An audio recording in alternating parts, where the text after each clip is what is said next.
Hello class 7. Today we will discuss about other mode of nutrition in plants. Okay. Previous class में हमने पढ़ा था heterotrophic nutrition की base पे plants को 4 कैटेगरीज में डिवाइड किया गया था. First is saprophytic, second parasites, third is symbiotic and fourth is carnivorous और इंसेक्टिवोरस. ओके. फर्स्ट हम स्टडी करेंगे सेप्रोफाइटस के बारे में. सेप्रोफाइटस मतलब कि अपघटक या फिर अपघटन करने वाले. Okay. Okay, let's start our today's topic. The plants which derive their food from the dead and decaying organic matters are called saprophytes or saprophytic plants, and the mode of nutrition in these plants is called saprophytic nutrition. मतलब कि ऐसे पौधे जो अपना खाना मरे हुए जीवों से या सड़े गले पदार्थों से प्राप्त करते हैं उन्हें सेप्रोफाइटस कहा जाता है, सेप्रोफाइटिक प्लांट कहा जाता है. और इनमें जो न्यूट्रिशन फॉलो होता है उस न्यूट्रिशन को सेप्रोफाइटिक न्यूट्रिशन बोला जाता है. Okay students, examples some bacterias and mushroom. Bacteria और मशरूम ऐसे जीव हैं, ऐसे प्लांट्स हैं जो अपना खाना डेड एनिमल से और डिकेइंग ऑर्गेनिक मैटर्स मतलब कि सड़े गले पदार्थों से प्राप्त करते हैं. Okay. Second is parasites. Parasites मतलब कि परजीवी. Okay. The plants which derive their food from other green plants is called parasitic plants.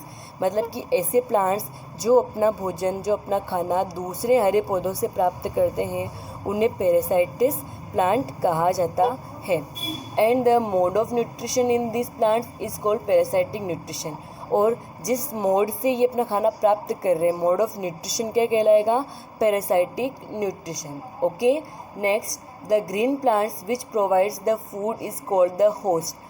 और जिस ग्रीन प्लांट से ये अपना खाना प्राप्त कर रहे हैं, ओके, जो ग्रीन प्लांट इन्हें खाना प्रोवाइड करवा रहा है उस ग्रीन प्लांट को क्या बोला जाएगा? Host. Okay. Host plant. These are 2 types. और पैरासाइट प्लांट्स जो है वो 2 टाइप्स के होते हैं. First is totally parasitic plant. Okay. First कौन सा है? Parasitic plant of totally.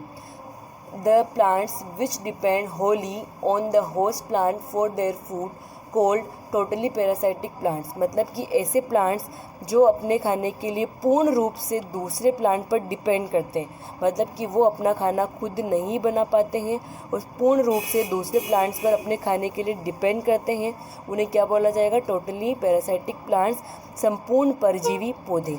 Examples certain bacterias and fungi. Okay. कुछ बैक्टीरिया एंड फंजाई इसके एग्जाम्पल हैं.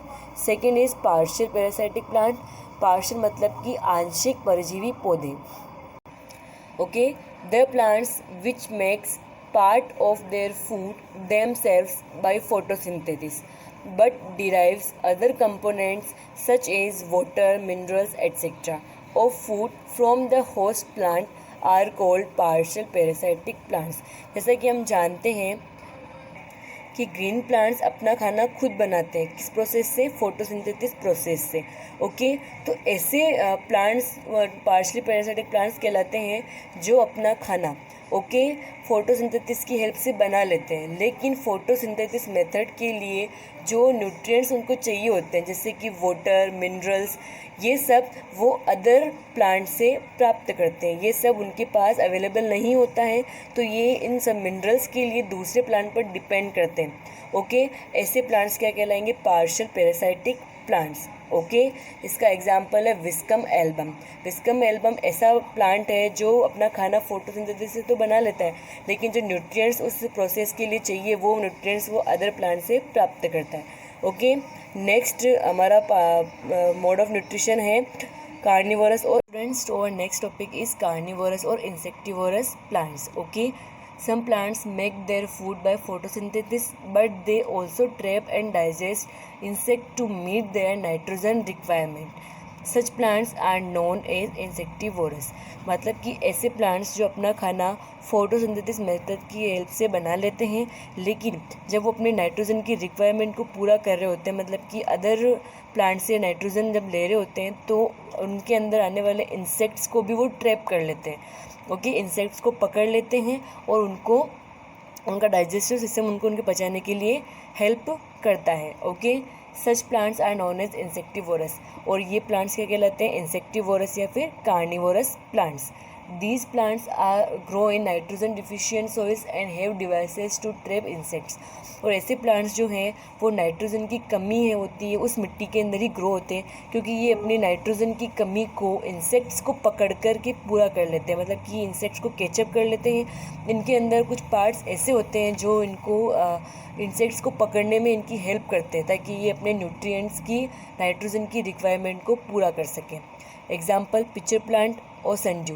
पिचर प्लांट ऐसा प्लांट होता है जिसकी लीव्स जो होती है वो सुराही की पौधे की जैसी होती है, जो आसानी से इनको इंसेक्ट को पकड़ने में हेल्प करती है। Okay, next is symbiotic plant. Symbiotic मतलब सहजीवी, साथ में रहने वाले।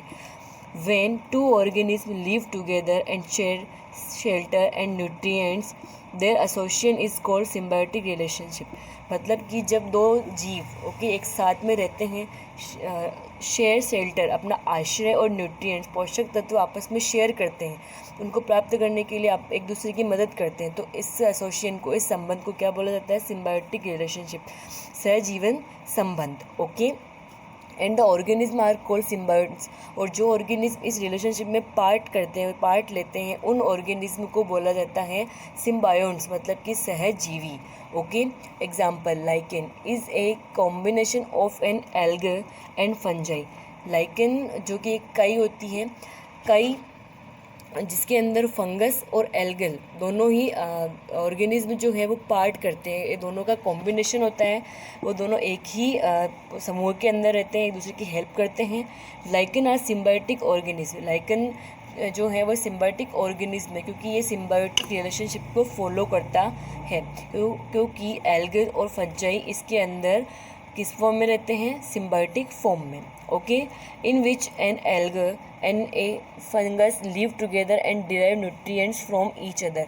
इसमें फंगस और एल्गल दोनों साथ में रहते हैं और एक दूसरे के पोषक तत्वों की कमी को पूरा करते हैं। Okay, the alga is green and autotroph. जो एल्गा होती है, जो शैवाल होता है, वो हरा होता है, ऑटोट्रोप होता है, मतलब कि अपना खाना खुद बनाता है, तो वो फंगस को खाना प्रोवाइड करता है।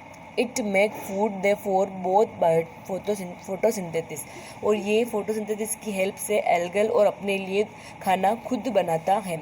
And the fungus provide shelter, water and minerals to the alga. और हम जानते हैं कि फोटोसिंथेसिस प्रोसेस को फॉलो करने के लिए वाटर, सनलाइट एंड मिनरल्स की आवश्यकता होती है, तो वो फंगस ये सब एल्गल को प्रोवाइड करवाता है खाना बनाने के लिए। मतलब एल्गल जो है फोटोसिंथेसिस की हेल्प से क्या करेगा? खाना बनाता है, लेकिन न्यूट्रिएंट्स कौन प्रोवाइड करवाएगा? फंगस। सो एल्गल और फंगस मतलब कि शैवाल और कवक जो कि लाइकन के अंदर रहते हैं, काई के पौधे के अंदर रहते हैं, ये एक दूसरे की हेल्प करते हैं न्यूट्रिएंट्स को पाने के लिए। तो इनका रिलेशनशिप क्या हुआ? Symbiotic relationship. Okay, next video में हम स्टडी करेंगे how nutrients are replenish in the soil, मतलब कि मिट्टी को उपजाऊ बनाए रखने के लिए हमें क्या करना चाहिए। ओके स्टूडेंट्स, आज की क्वेश्चंस आप नोट कीजिए। Question is which type of nutrition is shown by non green plants. जो पौधे हरे नहीं होते हैं, अपना खाना खुद नहीं बनाते हैं, उन पौधों में न्यूट्रिशन किस टाइप का होता है? ऑटोट्रोपिक या heterotrophic. Okay, second question, name one plant showing the saprophytic mode of nutrition. आपको एक प्लांट का नाम लिखना है जो सेप्रोफाइटिक न्यूट्रिशन को फॉलो करता है। Okay students, learn this notes and give the answers. And previous class के क्वेश्चंस के आंसर्स भी आप नोट कीजिए। ओके, फर्स्ट क्वेश्चन का आंसर है आपका हेटेरोट्रोप। ओके, क्वेश्चन बोल रहा है an organism which can not make its own food depend on others for its food. ऐसा ऑर्गेनिज्म जो अपना खाना खुद नहीं बना सकता है, अपने खाने के लिए दूसरों पर डिपेंड करता है, उसे क्या बोलते हैं? Heterotroph. Note this answer. Second question, the process by which green plants make their food. ऐसा प्रोसेस जिसके अंदर ग्रीन प्लांट जो है अपना खाना खुद बनाते हैं, उस प्रोसेस को कहता है photosynthesis. Okay students, note this answer.